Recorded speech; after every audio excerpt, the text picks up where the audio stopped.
Hello everyone, welcome to our first Mindful Moment. This is the series where we're going to get behind the features that are in our game, into the science, into the psychology of why did we decide to put certain features, well-being features, self-care features into our Fog of Maya products. So this is where we're going to do that. I hope you find it informative, I hope you have fun, I hope you're enjoying Patreon so far. So we've decided to do our first mindful moment to highlight our gratitude journaling feature in the game. So gratitude journaling is an incredibly powerful practice, especially if you're someone like me who struggles with depression. Gratitude journaling can really help. I decided to do it outside on this beautiful day because, I mean, if you're going to talk about gratitude, a beautiful day like today would be a great thing to do it.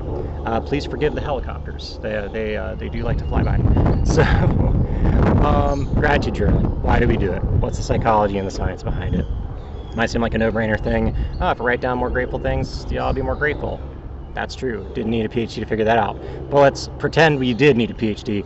Figure it out. Let's get behind it and figure out why it works. So first, we as humans have brains. We have evolved these wonderful, wonderful brains. These brains have allowed us to take over the world, and apparently we're going to get to Mars at some point because of these big, wonderful brains. And one of the things that brains allow us to do is to simulate our reality. We can, before jumping across a wide gap, we can take the time to imagine ourselves jumping across the wide gap. And if in that imagining of jumping across the wide gap, it doesn't go very well for us, we might decide not to do it. So brains have been very wonderful at helping us survive. Now, the thing is that things that help us survive don't always make us happy, right? You know, we could just wrap ourselves in bubble wrap all the time and that would probably keep us alive. I don't know that it would make us happy. So our brain has evolved to help us survive, but sometimes it evolves habits that help us survive that aren't necessarily ones that make us happy.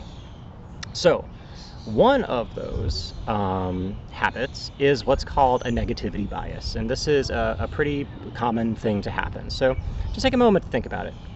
If you had to choose, okay, I am a brain and my job, or maybe I'm a robot. I'm a robot and my job is to keep this being alive, okay? And you had to choose what that robot should pay attention to. Would you program that robot to pay attention to the things making you happy, or would you program that robot to pay attention to things that are threatening? Right? You'd probably pick the threatening because the robot's job is to keep you alive. Our brain's job is to keep us alive. It's not to keep us happy, it's to keep us alive, right? So there's sort of a grounds for the brain to want to scan and pay attention to threatening things. Keeps you alive. Well, this comes into trouble when you think about the fact that our brain, unfortunately, has limited working memory. What's working memory? Working memory is like RAM on your computer. If you've got 10,000 tabs open all at the same time, everything slows down, everything gets bogged down, things get harder to find because you've got RAM, this limited memory. Well, we're the same way, right? So you can think of it like juggling balls.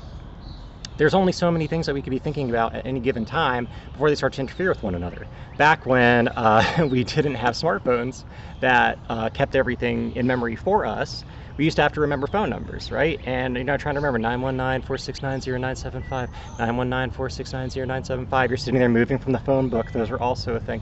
Moving from the phone book, trying to like put it in your phone. And it used to be kind of a funny thing if you heard someone doing that, because we used to do that, to yell numbers. 10, 32, 9, 7, because then you messed me up. I've got to go look at the phone book again because you threw too many balls into the combinator and I dropped everything, right? So working memory is limited. We can only pay attention to so many things at once. And there's always more stuff going on than we could ever possibly pay attention to, right? So for instance, you're listening to me talk right now. Maybe you're on your smartphone. I won't be offended. But you know, maybe you're listening to me right now. Have you noticed your breath recently?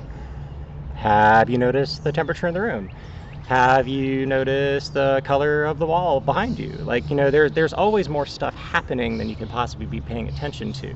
So now let's put those two concepts together. You've got a negativity bias that is very likely to happen because it's evolutionarily adaptive, and you've got a limited number of things that you can pay attention to whenever you walk into a new situation. Well, that means that if you have a particularly strong negativity bias, like someone with depression does, you walk into a new situation where there could be a lot of really great things happening and a lot of really crappy things happening, and but among the thousands of things, you can only pick 7 of them to pay attention to, right? And then the negativity bias goes, well, I'm just going to take all of those. I'm going to plug and I'm going to pay attention to 7 crappy things out of all the things. And this is why it's very easy for people with depression to have this feeling of everything is terrible. It's always going to be terrible. It's never going to end. Like, we get into this very dark place because our working memory is just kind of hijacked by our negativity bias, and that's all we can see. It's all we can experience. Enter gratitude journaling, right? Gratitude journaling is a technique that basically says, okay, negativity bias, I see you, and thank you for trying to keep me alive, but just for once, just for like 3 minutes, if you wouldn't mind, I would like to free up 3 of my working memory materia slots. All right, I'm going to unplug 3 of my materia from my materia slots. For those of you who are not Final Fantasy VII fans, just think of it as juggling balls, okay? I'm going to take 3 of the juggling balls, the negative ones that you're going to give me, and instead I'm going to make sure I pay attention to the generosity and the gratitude. Just for once, it's okay. You can come back and torture me later, brain, but for now, we're just going to practice gratitude. So what we can do then, the practice is incredibly simple, right? You sit down and you ask yourself a question. In this moment, who or what am I grateful for? Right? You just sit there and you listen for the answer. You scan for the answer. Scanning is important.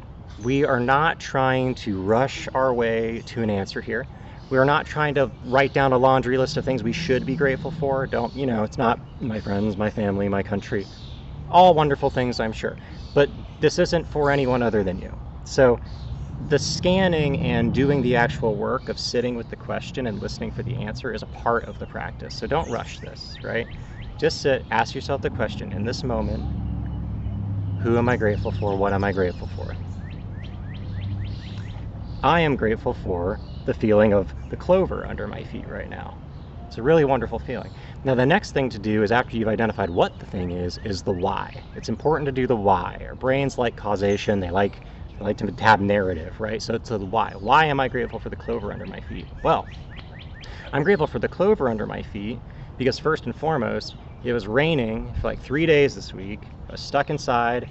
COVID's been crazy, right? So, but here I'm back outside. I've got this nice, lovely clover under my feet, and also the people in my life who know me. I'm a little crazy sometimes. I like to go out into the yard. There's been this spiky weed that's been growing. It's this invasive weed that's been growing out into our yard, and it likes to caltrop you like a little ninja star. You step on it. Feels terrible. So I've been very diligent about pulling this weed up. And so the fact that I'm outside and my feet are on this nice, lovely clover and there's no spiky weed, it's like, job well done, right? So I've got 1 thing there. I need to do 2 more. So 2 more. All right. In this moment, what am I grateful for? My team, right? I've got this wonderful, wonderful team. I've got people who are so brilliant, so smart. Ryan, Lexi, Lauren, helping me get this product out into the world. Got this Patreon up and off the ground.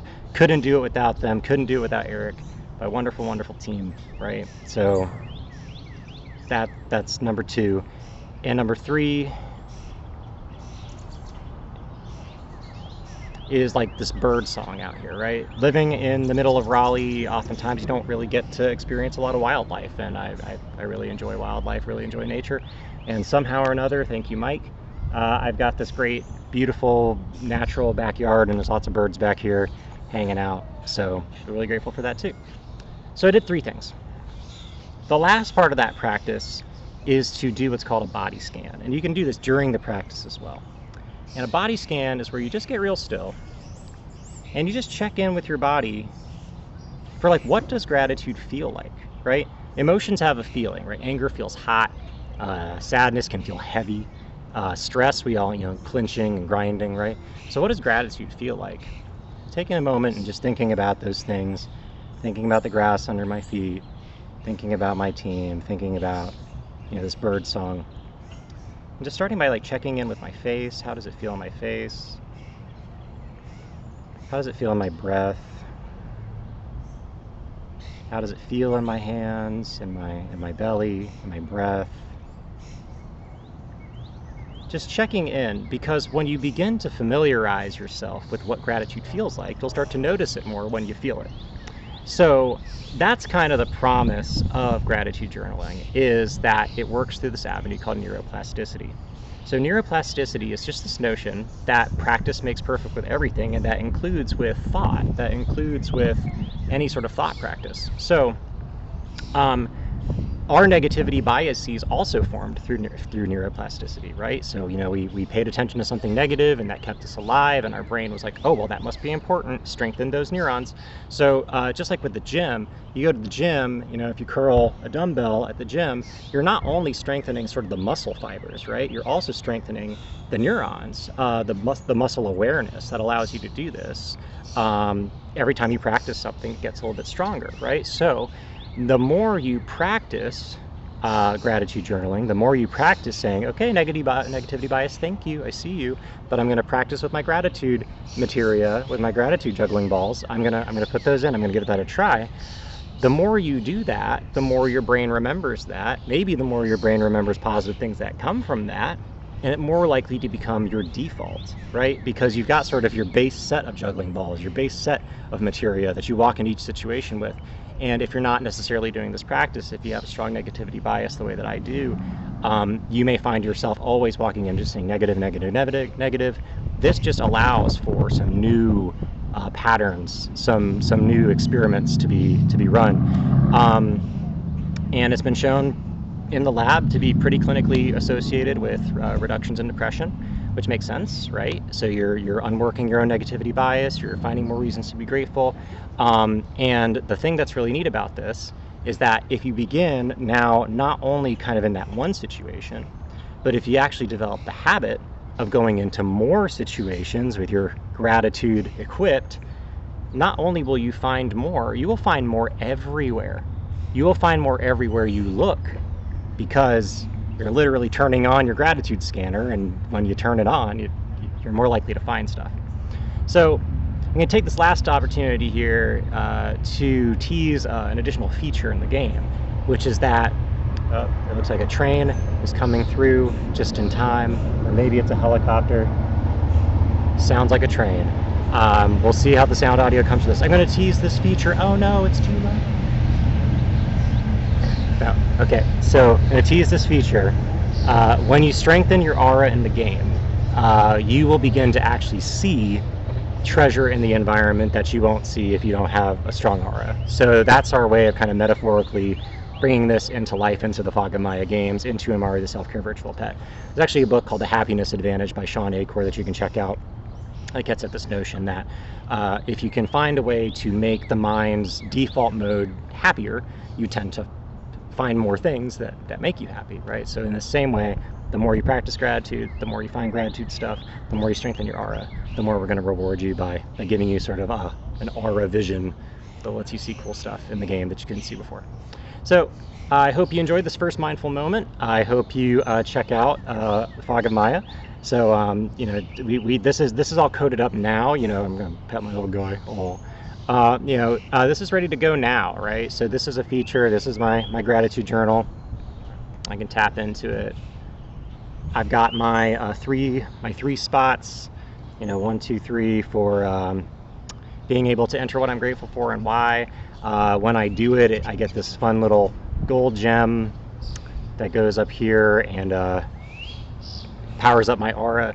So we decided to gamify this principle. I think we've been getting a lot of feedback that seems that people are really enjoying it. We hope to expand upon it with additional prompts in the future.